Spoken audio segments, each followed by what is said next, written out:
Okay. We are rolling. Yep, it works. Welcome to No Place Like Home with Mike and Megan Norp, where we believe the center of the universe is your home, and our home, and every other home on the planet. On this podcast, we talk about anything related to that: parenting, home education, marriage, home decorating, The holidays. feeling. Anyways, just as long as it has to do with being home.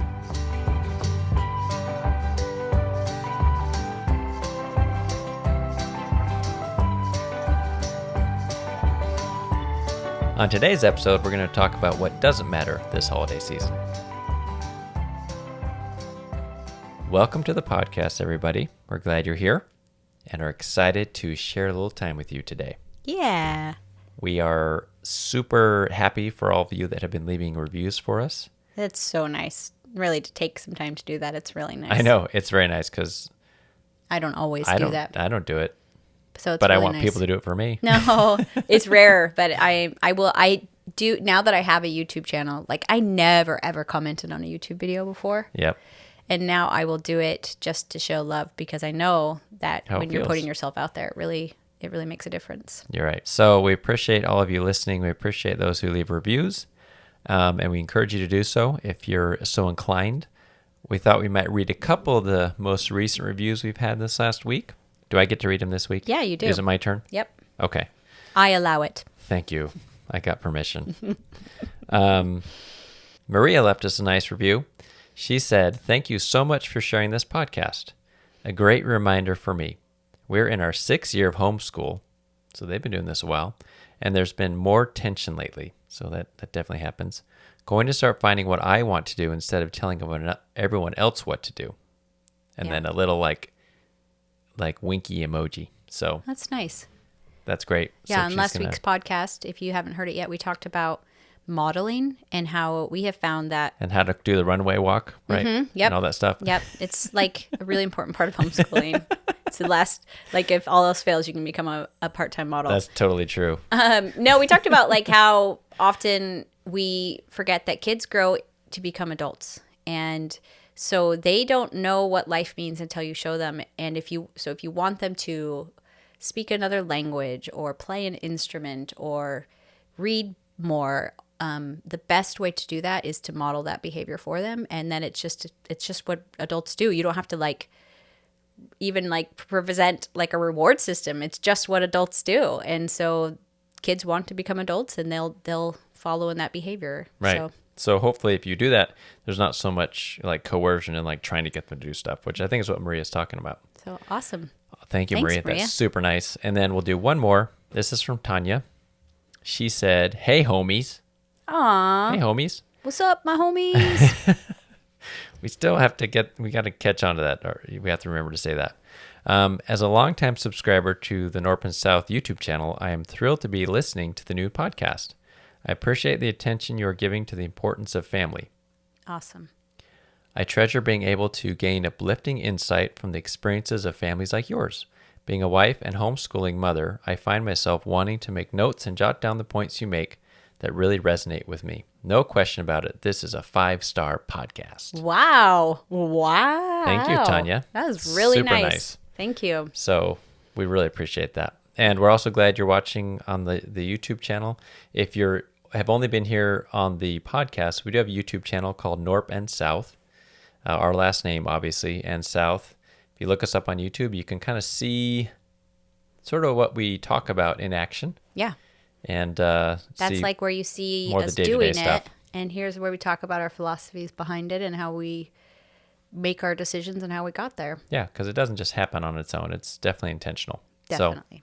So thank you for those reviews. And like we said, please leave us a review if you'd like. We'd really appreciate it. And please share if you feel like there's so many people that are considering homeschooling. There's so many people that are recognizing in the last couple of years that there's a shift in how they want to do things. They want to make their home life a little bit more central. Please share. I think we could all use a little extra support as we figure those things out and try to do those things. Definitely. So today we're talking a little bit about, I think, the holidays, because we're all looking down the barrel of Christmas happening. Not everybody, but I think a lot of us are celebrating Christmas. And if you're listening to this podcast in the week that it comes out, you have less than a days? week. Yeah.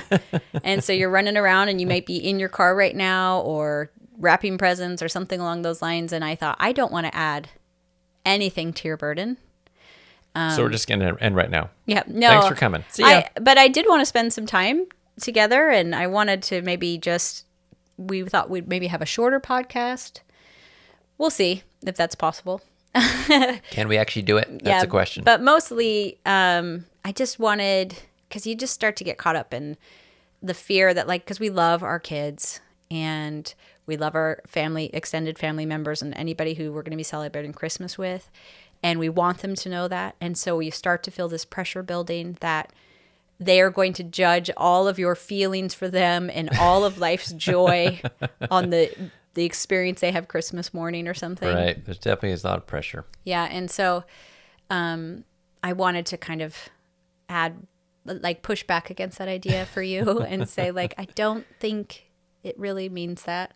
Well, and I don't think the pressure needs to be there. Yeah. As far as gifts that are going to be there and that sort of thing. And we all feel it, though. I mean, we say that, but we've definitely been like, okay, so what's going to be there? How many items are going to be under the tree? What's it going to look like? Yeah, and so we need the reminder too. So I know we're talking to ourselves too here. Yeah, but it's a happy reminder. I was telling Mike before that I literally cannot think of a single present I got growing up.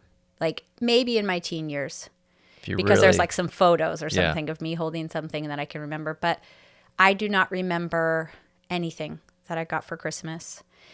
But I do remember one of my biggest memories from Christmas is at the top of our stairs, we had like a banister that you could look over to the downstairs where the tree was. And I remember every year, one of my favorite things to do was to look over at the Christmas tree and kind of squint my eyes and move my head and watch the lights sparkle on the tree, real fuzzy. And those were the things that made it magical. Yeah. I loved getting presents. I loved the anticipation, but I just loved that the tree was up. Yeah. That was a huge thing. That was enough, or the Christmas lights outside. And I mean, we had such low standards for Christmas lights when we were kids. Do you remember that? Yeah, we didn't really expect Oh my too gosh, much. because like it was just some colored lights and some bushes, and we're like, whoa! Or like in my community growing up, there was a lot of people would take like plywood and cut out shapes, and then and paint them, and so that was a huge thing. And I will say that it was very sweet. And where my parents moved when I was like a toddler was a brand new community. And so I think everybody was like brand new together. And so there was definitely a deeper sense of community. Yeah. And so whole streets would decorate the same way. Oh, you're right. They were like coordinate. Yeah. And there would be there was like a contest, like the best block in town, And so some would, like a street over, they always did the 12 days of Christmas, and every yard did it, and some arch street, everybody had a cutout. This is how simple it was, but they had a plywood cutout of a Christmas tree that they had painted green. And then you put the lights through, to look like they're on the tree, like those big glass bulbed ones. Yeah, those are the best. And then my mom came up with the idea, and I think everybody on the street did it, of taking like almost like the tinfoil pie things that where like a pot pie would be in, like a smaller one. Yeah. And putting those on the front so the light would poke through there and it would sparkle a little bit more. Oh, and very everybody nice. on the tree had it. And I'm pretty sure one year we won as a street. Whoa. But like now, like you have to have like the whole like light show coordination With the tunnel that music. you drive through and like, yeah. But I don't think our kids do. I think like I hear Jude in the back seat being like, wow, look. And Eve going, Christmas, Christmas. And just like pointing because somebody's put some lights on a bush, Yeah, as long as there's something. Yeah. Yeah, so obviously adults, I think, set this high standard for all of it. Because for me, I'm the same way. Like I remember very few presents. But what I do remember is that most years after Christmas, we would go up to this cabin that was sort of like owned by extended family. We didn't even own the cabin, but they would let us use it. And we go up and spend like 5 days up at this cabin, sort of in the mountains, and just hanging around, playing board games and not really doing anything Now, noteworthy. I know what's happening in all of your minds. You're thinking, you're thinking of like that Christmas in Vermont cabin, which is also Megan what has I seen was this cabin. thinking when Mike explained to me the family cabin and said, let's save money and do our honeymoon at this family cabin that we have in the mountains. And I'm like, Yeah. family cabin in the mountains? That sounds great. But that term Cabin is is a used loose term. loosely. It's just a little like It's a house. It was kind of a junky little house. It had like wood siding, like Okay. so it looked cabiny. It was in a neighborhood though. but it's in a neighborhood.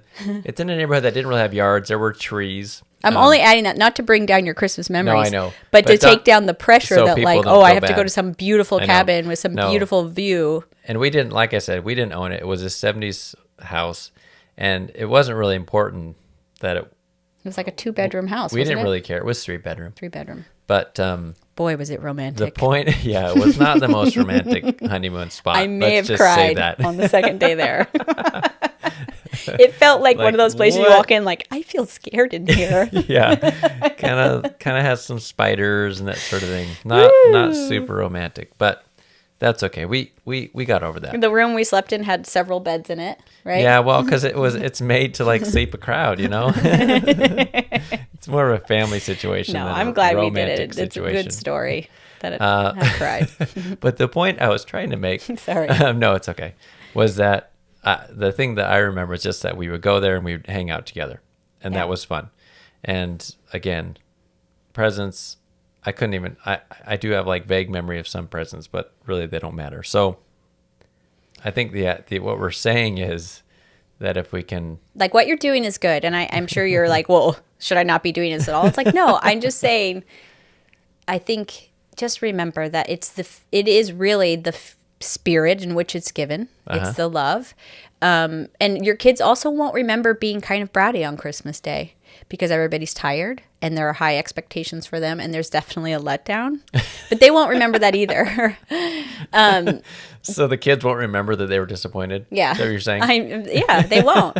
And every year they'll look forward to Christmas again. And, but the other night I was feeling a little bit Scroogey because, you can check in with yourself and be like, oh yeah, it's Christmas. I forgot. I And forgot then you're that's like, happening. I'm Scrooge. Where I'm not like even- every kid is like, it's like present all like, the time. All the time. We have like how many advent calendars in the house right now? I don't know, 3 or 4. No. Are you kidding? We have We more have than 6 that? or 7. Are you serious? Yeah. Oh, and I every guess- morning they're all See, that's how Scroogey switched. I am. I don't I even don't know notice. who's waking up every morning, but somebody is getting up and they're all done by the. So they're obviously very Probably excited. cute. But I was thinking about that and I was, as I was kind of falling asleep and I thought, I'm going to wake up tomorrow and make cookies. Yeah. And with the I kids. agree with that. That's definitely something you should And do every day. Yeah, and so I did. I woke up and we baked some ginger molasses cookies, which are amazing. They're super yummy. They're the best. They really and are. These cookies are the best in a terrible, terrible way because like every time you take a bite, your brain's like, oh, More. Give me yeah, more. this is the most amazing. But and I was like, and the I whole like how point your of brain making these sings. cookies, like the kids were a little thrown off. They're like, oh, are we taking them to the neighbors? I'm like, I don't know. I'm just making cookies. And Yeah. me and Jude and Eve made cookies, and I had to keep reminding myself to like slow down, let them, like they get hyper, like. Yeah, they get super. I'll put it in. Oh, I'll take the eggshell. Like they want to help so bad. They get like, and then it's natural for me to respond and be like, no, I'll do it. And then it's like, okay. There's 4 cups of flour that need to go in. Eve does 2 and Jude does 2. And I'm going to take a deep breath and I'm just going to be here watching them feel such joy at And such a scooping the simple flour. Yeah. activity, and it brought them Christmas joy. And I think they're more likely to remember that. But it also brought me Christmas joy to like focus on them. And another thing that when I'm starting to feel this way, a little overwhelmed by events and the things that I have to do, is like several years ago, I was hanging out with my brother who at the time was working in the hospitality industry. He was the general manager of this hotel. And he was saying how often people won't even look him in the eye. Like, especially when he worked in lower positions at a hotel. Like, he's like, you feel so dehumanized. You mean like the People clients there, or yeah. whatever? When people come in, Okay. they won't even look at you when you're like trying to help them. And you're like, enjoy your stay. He's like, they don't even look at you. Like there's no eye contact. And he's like, you feel so dehumanized or whatever. And so he said, now I try like every time I'm at the grocery store or with a waiter to look them in the eye and like Okay. see them Yeah. and thank them because they're Yeah. like a person doing something nice for you. Right. And that blew my mind. I realized like I never look anybody in the eye. This was like 4 or 5 years ago. And I have tried to do that now. And it makes my experience better. And then I realized, how often do I look my kids in the eye? You know? Yeah, I that's know a good that point. sounds terrible, but like I'll just be like doing, and like right next to them and talking to them. But where you actually stop and look them in the eye and like even I'm always in my head, and so it's really hard for me to even stop. Like when they're talking to me, I'm like but I'm like actually your thinking brain about is this like- other thing. Yeah, to actually stop. So when I was making the cookies, I was looking them in the eye, listening to their stories, to their voices, and like that I felt so much joy just being present in that moment with them, Yeah. and also recognizing like they're not going to be this big next Christmas. I mean, this small next Christmas, you know, or whatever. And the joy that comes into your life when you do that is immense. And Yeah. you fear Christmas morning less, and so the stress goes down, and the holiday spirit goes up. And so we thought like a good title for this podcast would be Presence, Not Presents. So PRESENC. E. Yes, good at job. the end. Don't forget I'd the already E. moved on to how to spell the next word. Not presents like gifts. PRESENTS. Wow. But I think, We need to like make a T-shirt. With and that that's on what they want more than anything. There was like that. it. We should make a T-shirt, and they can give that T-shirt as a present to someone. And Mike's that'd be like always some trying kind to think of double T-shirt meaning. ideas. But no, I think there was like that ad that went around where they asked their kids like, "What do you want more than anything?" And it was like to give something to their parents or to have their parents there. And I don't mean that as a guilt-inducing thing, because sometimes I have to say to my kids like, "Hey, I can't pay attention to you right now because I'm literally trying to get this thing in the oven," or I'm Right. like, and so that's it's an important thing for your kids to understand that they can't always be the center of everything. Right. But I think for your own joy, sometimes letting the moment that you're in with your kids and with your family or your extended family, or even just looking out the window and like seeing your yard, Yep. seeing the street in front of your house, like right now, looking at everything or out on a walk, like there is a lot of joy that comes from seeing people and seeing places and seeing moments. And I think that will bring the Christmas spirit in, but it will also just bring joy no matter the time of year. And instead That's of going true. like, oh, the trees are so dead looking, and it's like that they look like winter, and to like think about happy things with winter. And I think we talked about that on an earlier podcast, but Right. I think That's kind of overall sort of presence of of mind or whatever. yeah, and I think that's really what your kids remember is the overall feeling. And that's the magic they remember. It's all of those little things. And so as you're wrapping those presents, and I also think if I can, instead of like getting into robot mode, like I have my checklist and all the things, like actually taking a moment when I'm wrapping the present to almost feel like I'm infusing it with my love for them. Oh, Like I'm nice. thinking about how much I love that person as I'm wrapping it. And I like to think, even though I don't know why I like to think this, but I actually like to think that it infuses it with something so that when they're unwrapping it, it's like it's left a residue of love on it and they can feel it.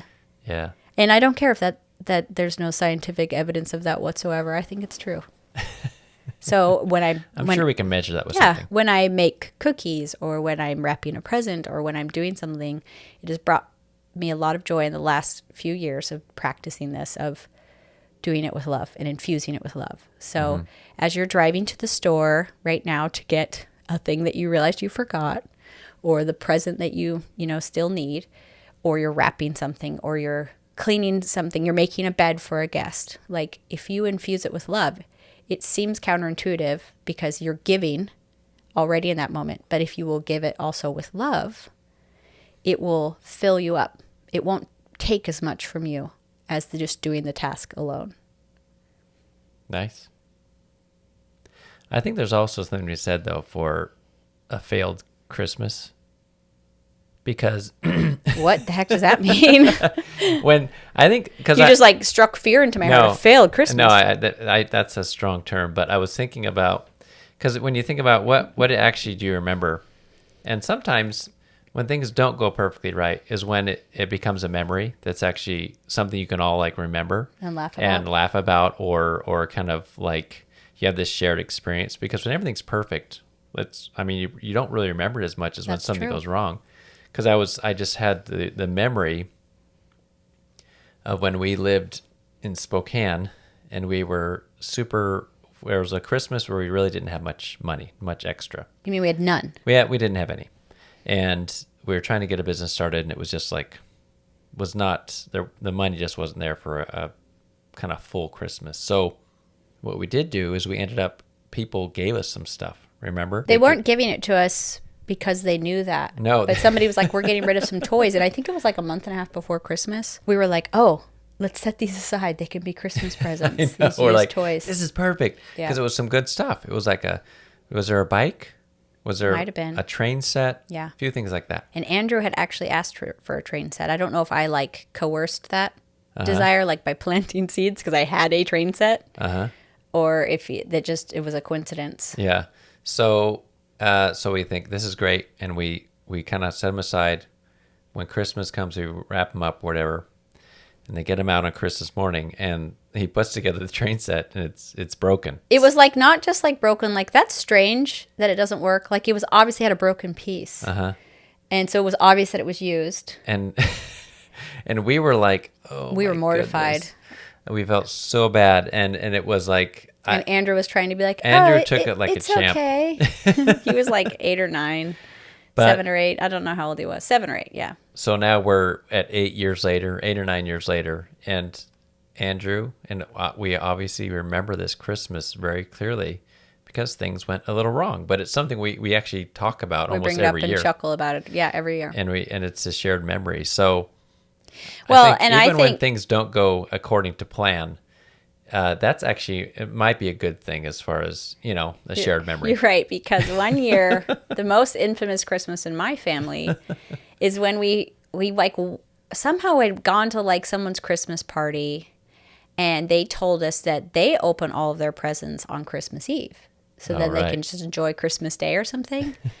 And I so don't like understand that, I but- remember us like sitting there talking about it, and it was like I think we were sitting around having our little Christmas Eve, moment. And With your family? with our together? family, Okay. my parents and Okay. all of the siblings, I don't know if we were reading Luke 2 or something like that and in the New Testament. And it was like, should we try it? Maybe that'd be fun. It was like, all right, let's open them. And so right then and there, we opened all our presents. And it was so depressing. The next morning, we were all so depressed. It was like even kind of depressing that evening. Yeah, like as soon as it's done, you're like, what Did we do? And we laugh about it now, like that it was the worst Christmas. So don't do that if you ever are tempted. No, I'm sure it worked for them, and they had something they did Christmas morning. But I mean, even the Christmas classic, The Christmas Story. Uh-huh. I mean, that the funny thing is that the turkey gets ruined, and they have to go and I know. And out they to all eat. remember that even that's a fictional story. I think it makes a point that if things go wrong, that can actually be a great thing. Yeah, So and it'll be the things you remember and laugh about, and it. as long as you can get yourself to laugh about it later, Yeah, which we usually can. yeah. So I think hopefully that it can take the pressure off all of us. Like if things don't go perfectly right, it's fine because it might make a nice memory. Yeah, but there's the levels of expectations now because of social media, and we're all very aware of like what people are doing on the holidays, and they take pictures and let you know. Sure, yeah. Like it's crazy. Like we were in Old Navy last night or the night before last night, Last night? and like Christmas pajamas like coming out of your eyeballs. Yeah, everything. And it's like Christmas that's, everything. and you're like, that's a cute idea. And then there's like Elf on the Shelf, like that's a cute idea. And like, oh, like you need to have the tree that looks like this, and you need to make sure you're doing this, and you're visiting this, and you're like, it's the levels of expectations, if you aren't careful, are exponential every year, growing exponentially every year. Right. And it's like, just I think also like guarding yourself. Like, yes, it is a good idea, but we'll be fine. Right. We're not going to do that. And I'm thankful that when Elf on the Shelf started, I did not participate because I can't even get a Yeah, we didn't quarter get started under with that. somebody's pillow when they lose a tooth. In fact, we gave up the tooth fairy. Like, It's true. Couldn't do it. We said we stopped the tooth fairy. I can't remember. It was a long time ago. Because it was like, what's up? We would forget for days. The kids- Days. We'd be like, oh no, we forgot I know they're again. always like, "Where's the money?" Yeah, so I think maybe the tooth fairy comes to your house a little bit more effectively than ours. But like, we don't do Christmas pajamas either. And it's like, they're adorable. And I can see how great that would be. And it would be a great time to give your kids new pajamas. But like, there is a point where good things become bad because of the stress. Yeah. And so The like, pressure. don't like, but then when you're being wise and you're not doing it, don't feel stressed that you're not doing it, you know? Like, it's just like, oh, that's cute. They're adorable pajamas at Old Navy right now. And it they? would I be didn't look very at 'em. cute and it would look great on the Facebooks Yep. if our whole family was The wearing cute Instagrams. pajamas. I'm not going to be. The None of us. Twitters. Yeah, we're all going to be wearing our junky pajamas that we, sleep Yeah. in. We don't have designer Yeah, pajamas. no. But anyways, well, I I think that what that means is any sort of tradition that you're setting up, make sure it's sustainable over time. yeah. Because if you get yourself doing something that is a kind of difficult thing every year, it's going to be hard to keep that going. And it's nice to have traditions that the kids can plan on, right? Yeah, and the traditions are worth the investment because they're not always super fun. Sure. But there is a point where it's not serving the family Yeah, I anymore know. too, So so you and I have always been sort of mindful of that. because we're And terrible you're- at consistency. well, and I think you're forced to when you have a lot of kids. Yeah, you that's can't true. you can't do everything. So, and I'm not sure if this applies now because for most people, like Christmas is almost here, so they've already kind of done the thing. But definitely making traditions doable over Yeah, years of time, then that makes it easier. I do think it applies because I think everybody at the beginning of December is like, I'm going to do it better this year. Yeah, I know. We all see. I'm going to do it better this year. I am not going to be stressed. But in like, as it gets closer and closer, you're like feeling the pressure and suddenly you don't trust yourself anymore. Yeah. And you're like, oh no, I have to make it magical. And you're like, and you're going to the store and you're like, things are sold out. And you're like, so it's like, I think right now it's like, take a deep breath. It's going to be great. Just be present. Mm-hmm. Remember that the joy comes from like the change in like, usually the neighborhood isn't full of sparkly lights. Yeah. Usually like people aren't bringing goodies over to each other. Usually your house doesn't have a tree with sparkly lights and tinsel and like that is a huge thing and it goes a long way. There's Yeah. a lot of currency in that for your kids. So like just I think feeling joy and feeling and being present with your family is enough. And everything else, it can just be more blessings if you start from that. Well, I think we should wrap it up, but we should end on a high note. And we should share a story of how even Mike's dad losing his patience on Christmas Day has become one of the best stories in their family. We love this story. It's been told countless times, and you would never think as a parent that the moment you get here would be something that would actually be a happy thing. You mean years later? Yeah. Okay, I'll share this story, but I don't. This is not to meant. I'm not throwing my dad under the bus in any way here. And we're also not celebrating that losing your So- patience is a good thing. Yeah. So, but Dad, if you're listening, I apologize. But this is a pretty well-known story in our family. So one year, my brothers and I got these my brother and I got these really cool, like, kind of dark gunny, machine gunny things. It was like a machine gun toy. Now I know there's different thoughts on guns out there, but back when I was a kid, it wasn't a big deal to give your kid a gun. Anyways, so it had a little spot where you could put in one of those little suction cup darts. Yeah. Right? Those were the Completely harmless. best. Really fun. But we had those. We're excited. We're running around. It's Christmas Day, right? I believe it was Christmas Day. I just know these are a Christmas present that we had recently received. It was everyone's in their pajamas, so it had to be Christmas. Day. Your family does not stay in their pajamas. My dad does not hang out in his pajamas, all right, or in his robe. Unless it's Christmas Day. So we're running around, my brother and I being crazy, and my dad is just sort of slowly starting to tire of us doing this. He may be saying something to us, but I in my memory, I sense that he's sort of getting tense.